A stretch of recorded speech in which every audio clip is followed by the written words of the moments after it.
Hello दोस्तों, स्वागत है मेरे इस नए वीडियो में। आशा करते हैं आप लोग स्वस्थ और मस्त होंगे और अपने अपने कामों में व्यस्त होंगे।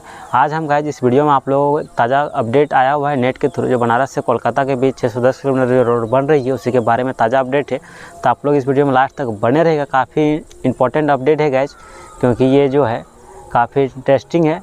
जैसे कि आप लोग पहला अपडेट में आप लोग दिखाए थे पिछला वीडियो सब में, उत्तर प्रदेश में जो है नरेंद्र मोदी द्वारा जो है शिलान्यास किया गया था। इस वीडियो में आप लोगों को पता चलने वाला है आगे जो है बिहार में भी जो है शिलान्यास हो चुका है, किस प्रकार से हुआ सारा कुछ आप लोग अपडेट में खबर के साथ आप लोग सुनिए और जानिए किस प्रकार से शिलान्यास हुआ। सारा कुछ आप लोग इस वीडियो के माध्यम से देखने को और जानने को मिलेगा। चलिए वीडियो को बिना देरी किए हुए शुरू करते हैं।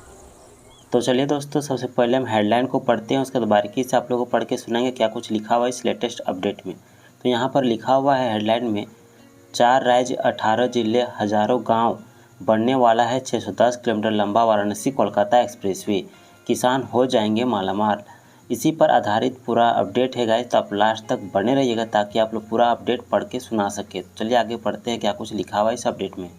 इस अपडेट में लिखा हुआ है वाराणसी रांची कोलकाता एक्सप्रेसवे उत्तर प्रदेश, बिहार, पश्चिम बंगाल और झारखंड को एक सड़क के जरिए जोड़ने के लिए 6 lane Varanasi Ranchi Kolkata access control greenfield expressway का निर्माण किया जा रहा है। 610 किलोमीटर लंबे इस हाईटेक सड़क मार्ग पर बिहार के कैमूर में पहली 5 किलोमीटर की रोड टनल भी बनाई जाएगी।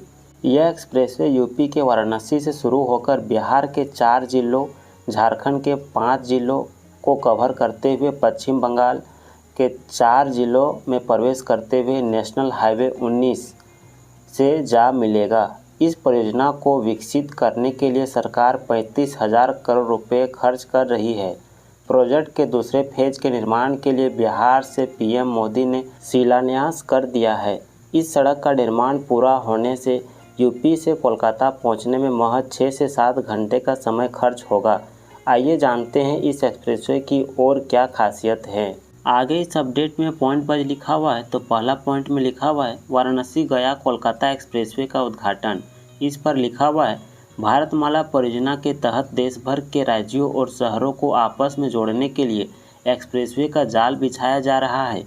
इसी परियोजना के तहत यूपी, बिहार, पश्चिम बंगाल और झारखंड को एक सड़क के जरिए आपस में कनेक्ट करने के लिए 6 lane Varanasi Ranchi Kolkata access control expressway का निर्माण 7 पैकेज में कराया जा रहा है। इसमें से 5 पैकेज में बिहार के कई हिस्सों को जोड़ते हुए एक्सप्रेसवे का निर्माण होगा। इसके दूसरे फेज का शिलान्यास 30 मई को पीएम मोदी ने कर दिया है। इस 610 किलोमीटर लंबाई वाले नए मार्ग की अनुमानित लागत 35,000 करोड़ रुपये बताई जा रही है। एक्सप्रेसवे 4 राज्यों से होकर गुजरेगा। इसके निर्माण से न सिर्फ सफ़र आसान होगा बल्कि 4 राज्यों के बीच व्यापारिक गतिविधियां भी बढ़ेगी। दूसरा पॉइंट में लिखा हुआ है वाराणसी कोलकाता एक्सप्रेसवे का बिहार में शिलान्यास। इस पर लिखा हुआ है, बिहार में वाराणसी कोलकाता एक्सप्रेसवे की लंबाई कैमूर में 51.4 किलोमीटर, रोहतास में 35.5 किलोमीटर, औरंगाबाद में 39.3 किलोमीटर और गया में 35.5 किलोमीटर होगी। बिहार में 7 पैकेज में बनने वाला इस परियोजना पर लगभग 5,994 करोड़ रुपए खर्च किए जाएंगे।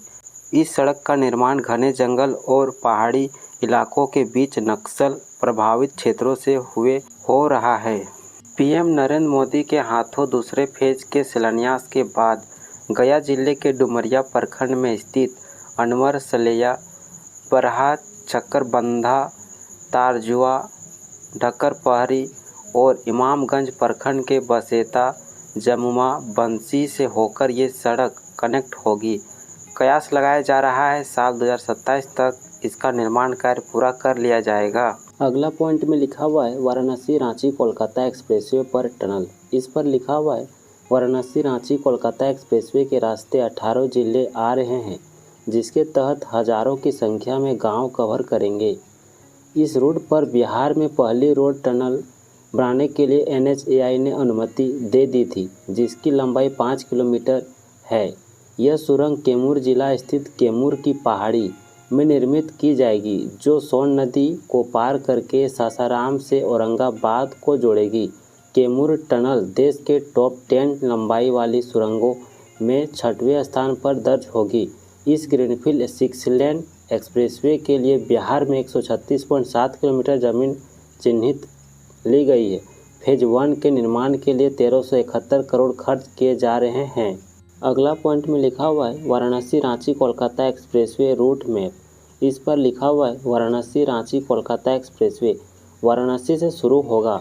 इसके बाद बिहार के 4 जिलों को पार करते हुए झारखंड में प्रवेश करेगा। यहाँ के 5 जिलों में से गुजरते हुए एक्सप्रेसवे पश्चिम बंगाल में प्रवेश करेगा।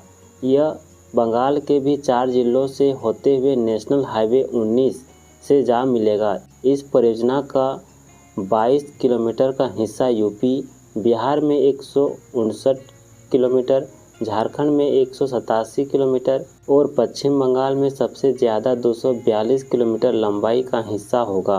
कुल जमीन अधिग्रहण में 10,000 करोड़ रुपए खर्च करने का अनुमान है। इससे किसानों को बड़ा आर्थिक लाभ होगा। अगला पॉइंट में लिखा हुआ है वाराणसी रांची कोलकाता एक्सप्रेसवे की लागत। इस पर लिखा हुआ है एक्सप्रेसवे की अनुमानित लागत 35,000 करोड़ रुपए हो सकती है। इसके पहले पैकेज में यूपी के वाराणसी से शुरू होकर बिहार के कुछ हिस्से में ख़त्म होगा, जो कि करीब 22 किलोमीटर लंबा होगा। इसके अलावा करीब 994.3 करोड़ रुपए की लागत से पहले पैकेज में 27 किलोमीटर सड़क का निर्माण किया जाएगा। वहीं दूसरे पैकेज में भी 27 किलोमीटर सड़क का ही निर्माण किया जाएगा, जो कि 851 करोड़ रुपए की लागत से बनाया जाएगा। अगला पॉइंट में लिखा हुआ है वाराणसी रांची कोलकाता एक्सप्रेसवे के जिले। इस पर लिखा हुआ है वाराणसी रांची कोलकाता ग्रीनफील्ड 6 लेन एक्सप्रेसवे चंदौली स्थित बरौली गांव से होकर बिहार में प्रवेश करेगी। कैमूर, रोहतास, औरंगाबाद और गया जिले से होते हुए एक्सप्रेसवे झारखंड में प्रवेश करेगा। फिर चतरा, हजारीबाग, रामगढ़, पेटरवार और बोकारो से होते हुए एक्सप्रेसवे पश्चिम बंगाल में प्रवेश करेगा। बंगाल के पुरुलिया, बांकुरा और आरामबाग से होकर एक्सप्रेसवे उलुबेरिया में राष्ट्रीय राजमार्ग 19 पर समाप्त होगा। मौजूदा समय में कोलकाता से वाराणसी की दूरी करीब 690 किलोमीटर है। ऐसे में यात्रा का समय करीब 12 से 13 घंटे है, लेकिन इस एक्सप्रेसवे के खुलने से 6 से 7 घंटे में सफ़र पूरा हो सकता है। इस प्रकार से वाहन चालकों का समय के साथ ईंधन भी बचेगा। अगला पॉइंट यानी लास्ट पॉइंट में लिखा हुआ है बिहार में वाराणसी कोलकाता एक्सप्रेसवे के फ़ायदे। इस पर लिखा हुआ है एक्सप्रेसवे के चारों राज्यों में रोजगार की संभावना बढ़ेगी। सड़क मार्ग के किनारे कई छोटी इकाइयों के साथ होटल, रेस्टोरेंट, ढाबे और अन्य दुकानें खुलेगी। साथ ही संबंधित जिलों में रियल एस्टेट का व्यापार बढ़ेगा। यहाँ औद्योगिक कॉरिडोर विकसित होंगे, जिससे स्थानीय लोगों को प्रत्यक्ष और अप्रत्यक्ष रूप से रोजगार की संभावना बढ़ेगी। एक्सप्रेसवे के किनारे बाजार, मंडियाँ, रेस्टोरेंट, ढाबे, कॉलेज और अस्पताल समेत कई व्यवस्थाएं लोगों के रोजगार का साधन बनेगी। हाईटेक मार्ग होने से वाहन चालकों का ईंधन के साथ सफ़र का समय भी कम होगा। तो दोस्तों, आप लोगों को कैसा लगा ये अपडेट सुनकर? आई होप आप लोगों को ये वीडियो पसंद आया होगा। पसंद आएगा तो अपने दोस्तों के साथ ज़रूर शेयर करें, ताकि इस तरह का अपडेट आप लोगों के सामने शेयर कर सके। चलिए फिर मिलते हैं किसी नेक्स्ट वीडियो के साथ। आप लोग अपना राय देते जाइएगा कमेंट बॉक्स में। चलिए फिर मिलते हैं किसी नेक्स्ट वीडियो के साथ। तब तक के लिए bye bye, take care, thank you for watching this videos.